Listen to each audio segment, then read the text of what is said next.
I answered an ad for a late night shift caregiver position at Rosewood nursing home. No town was listed, just out west. And the pay was better than anything else I'd seen for overnight work. The ad said that the facility was quiet, low census, mostly sleeping residents. I remember thinking it sounded perfect. The interview was brief. The administrator smiled like too much, like the kind of smile people use when they're trying not to say something or trying to hide something. She told me late shift was simple: medication checks, charting, and the occasional call from residents.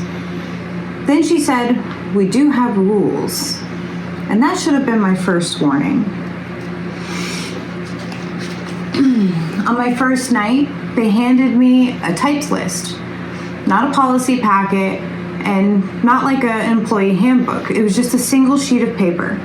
At the top it said night shift caregiving rules. No logo, no date, just rules. Rule 1. Always respond to residents' call lights within 5 minutes. That made sense. Rule 2. If a resident asks for a staff member by name who is not currently on shift, reassure them and redirect the conversation. Okay, still normal. Rule 3. Do not open windows after sunset, even if a resident insists they were opened earlier. So that one gave me pause. But old buildings do weird things at night. I just kept reading. Rule 4. If you hear movement in the hallways between 2 and 3:15 a.m., remain at your station until it stops. Okay, no explanation, no context, just remain at your desk. I tried to laugh it off. Everyone has quirks. Rule 5. If a resident is found standing in the doorway facing the hall, do not approach them from the front.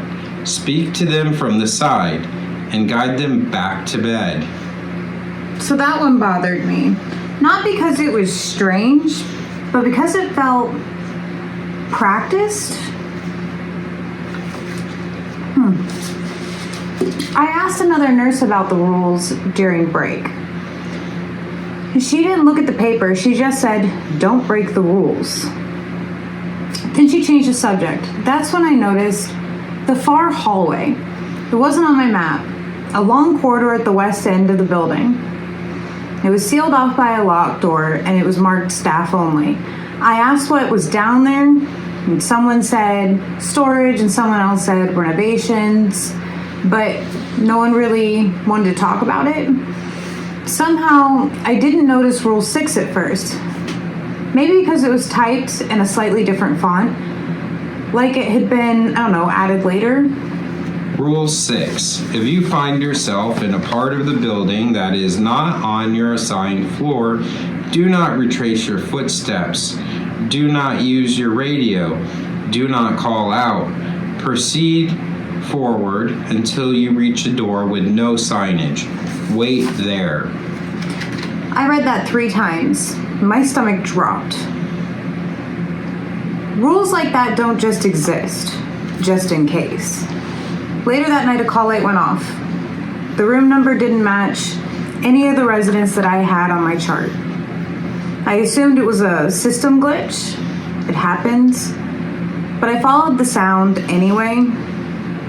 The hallway felt longer than before. The lights were dimmer. Even the carpet seemed to change. Slowly I realized I didn't recognize where I was, and I stopped walking until I remembered rule number 6. I didn't turn around, I didn't reach for my radio. I just kept moving forward. The hallway didn't echo, it just absorbed sound, and I passed doors without numbers or handles, and finally I saw it. A door with no signage, no markings, just paint worn smooth by time. I stood there waiting.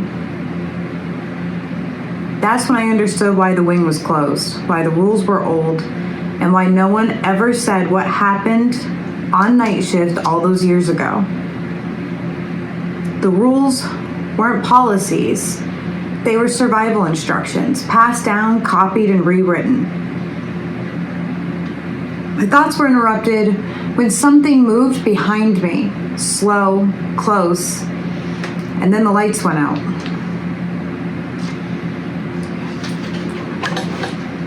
This has been Lost in the Lore. Bye.